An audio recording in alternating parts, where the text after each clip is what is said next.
Okay, so we're continuing with our pizza making, and I got my dough balls already set aside. They're proofing for the second time, and while that happens, I got to get a couple things ready to top the pizza. So first thing, I got a medium pan here.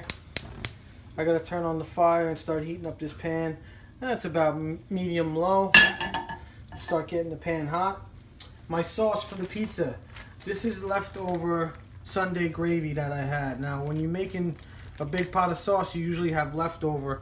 So what I do is I let it cool. I put it into these Ziploc bags, and then you can take them and lay them flat in the freezer and store it that way. When you make pizza or if you're making pasta, you just take it out and use it. So I let this defrost already in the refrigerator. I don't need to reheat it or anything. I'm just going to put it right into my bowl. Just like this. Try to get out as much as you can. And that's plenty for my 8 pizzas. And I'm going to set this aside, and we're going to use this at basically just at room temperature. You don't need to reheat it or do anything else with that sauce. And now the reason I heated my pan up, I'm going to make some sausage for the top of my pizza. So a little bit of extra virgin olive oil into your pan. And I take a sharp knife. I cut open the sausage. Just go right along like that. Watch your fingers. And then for this, to top it, I want these to be crumbled sausage on top of my pizza. So I just pull the skin back, take it off, and I just start to break it up in my pan. Okay, nice small chunks. And I'm gonna get these all in, get it browned up, and ready for the pizza. I got my sausage cooking here. I'm using this wood spatula to just break it up a little bit more. I want nice bite-sized crumbles. I want to break down some of the bigger pieces. And the only thing I'm going to add to this, and you don't have to do this, but I love the taste of fennel seeds. So I'm just going to add a little bit more. And it's going to cook and toast with the sausage as it browns. That's good, just a little extra fennel flavor. Sausage is done, it's nice and brown.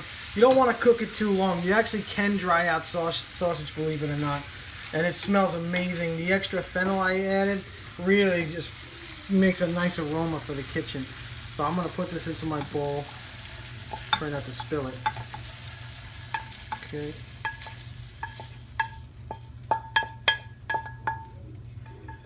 Oh, that smells good. A couple pieces fell out. And I'll just cover it with foil and put it aside so I'm ready to make my pizza. Alright, so it's just about pizza time. I got everything set up. I preheated my oven all the way. I cranked it as high as it can go to 500 degrees. It's very important. You need to get the oven as hot as you possibly can. And I'm cooking my pizzas today on pizza stones. They're a smaller version because I want to make personal size pizzas. But if you don't have a pizza stone, you just stretch your dough and you make them right on a pan. But you can take a look over here and see my dough is ready to go. It's basically doubled in size. It's really, really tender and soft, and it's ready to be stretched out. I got my beautiful sausage over here that we browned up with the extra fennel that we're going to put on top. This is my Sunday gravy, and you can see that deep red color that I use to make my pizza here. But if you don't want to use this, you can make a basic marinara sauce. Both of these recipes are on the YouTube channel, DiGiovanna Family Recipes. You got to subscribe so you know how to make all this stuff. I got back here some semolina flour to dust my pizza peel. I got some extra flour. I got my pizza peel that I'm going to use to get these pizzas in the oven. And this is the cheese I'm using. I used an assortment of cheeses today. It's fresh mozzarella. I grated it using a box grater. I had some leftover sheep's milk cheese that my friend got me from Sicily. I also have some grated Parmesan, and I have some grated provolone. So it's 4 cheeses, and I just want to show you, when you're making pizza, I'm making 8 pizzas. I grated the cheese myself. I want to make sure I have enough. So what I do is I just cut it in half, just like this. I eyeball it here and kind of push it away. So I get 2 halves, and then I cut those halves in half, okay? And this is not an exact science, but you basically want to get 4 kind of corners. and I know I'm going to use half of each of these corners per pizza, and I at least have some kind of guide to make sure I don't run out of cheese. Time to make the pizza. I'm going to grab a piece of dough here. Okay, these should come right apart. They should not stick, and you can see how light and fluffy that is. And the way I do it, I make sure I keep track of the shiny skin side down into the flour on the other side as well. Okay, get a good coating of flour. You don't need to put anything on the board. And then that smooth side down first, I'm going to start to press towards the middle. And what I'm doing is I'm pushing the air to the edge of the pizza. That's going to make the crust, okay? Then I flip it over on the other side and do the same thing. Pushing out the air, you're pushing the air to the edge. You can see it bubbling up. That's all the air that I'm pushing out. Round it out a little bit, do it the other way. And then you can just start to push it out, stretch it a little bit. Okay, and you can just start to pull it. And I use my hands, and you see that the bad side is down. That's the bottom of the pizza. And I'm stretching the edges now. I don't want to rip the middle. So the crust is nice and thin. But be careful not to tear the pizza. Oh, we got a little bit of a hole, but that's all right. We can close that up. I need a little bit of a semolina on my board. Okay.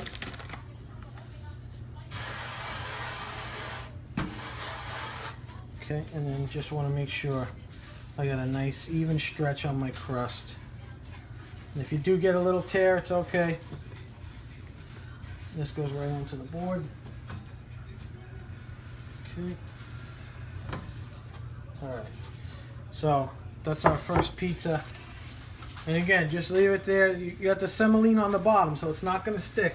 And just make sure your crust is nice and stretched so that you have a nice thin crust and a nice even pizza. So this looks pretty good. And then we're going to put it together. So I just need some sauce. Not too much sauce. You don't want to overdo it. That goes down. Okay, my cheese, and again I'm using half of one of these triangles. I want to make sure I have enough cheese for the pizza. Just an even spread on the cheese. Okay.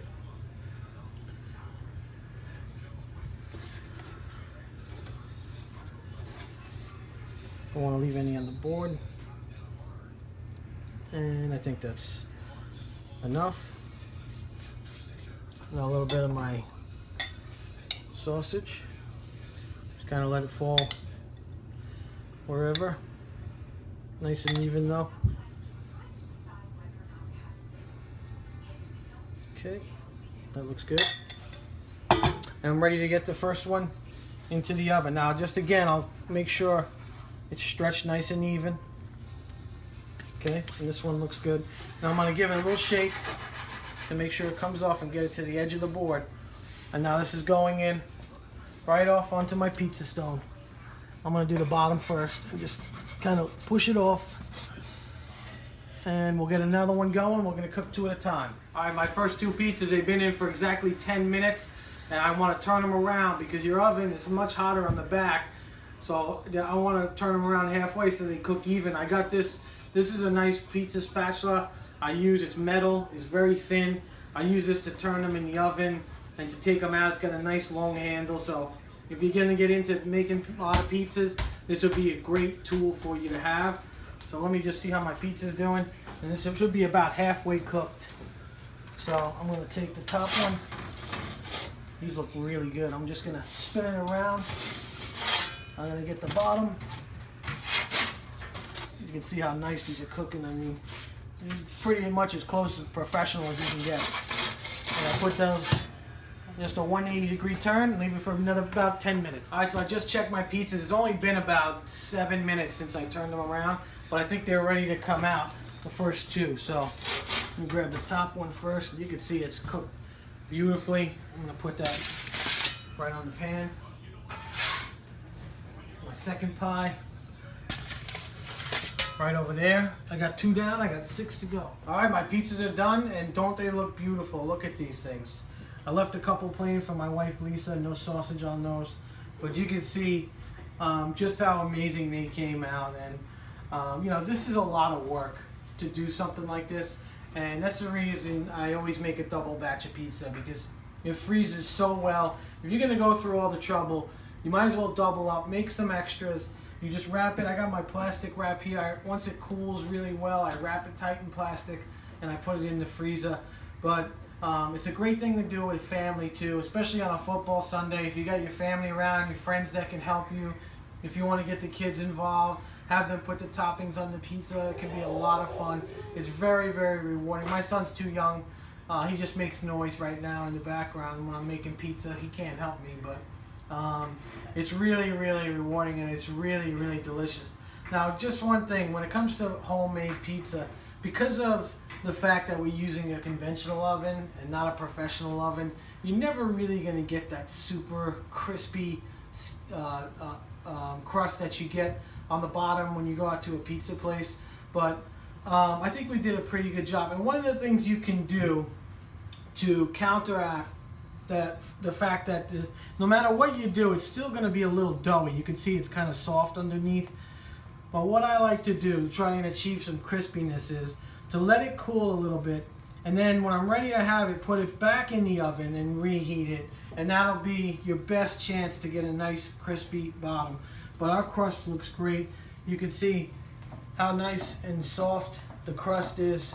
You can see it's full of air because of the way we stretched it. So I'm going to throw one of these back in the oven and crisp it up, and we'll give it a try.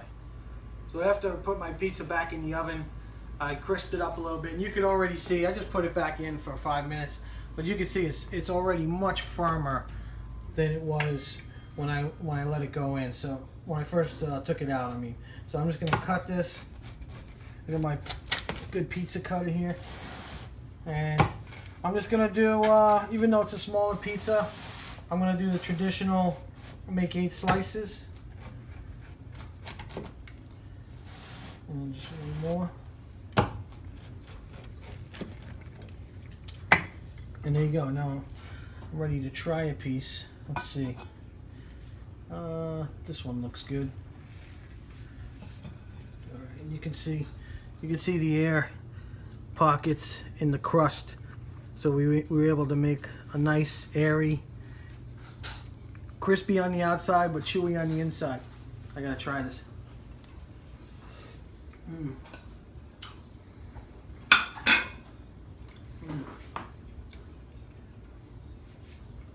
Unbelievably delicious. As good as any pizza place you can go to. You really got to make yourself some homemade pizza. Now, once you get down the basic dough recipe that I showed you, and you know the process, the possibilities are endless. You can top it however you want. You can use any kind of sauce you want or toppings. Just go with it and make it your own. And thanks for watching the video. You got to subscribe to DiGiovanna Family Recipes, and I'll show you a whole lot more pizza recipes in the future. Thanks for watching, everybody.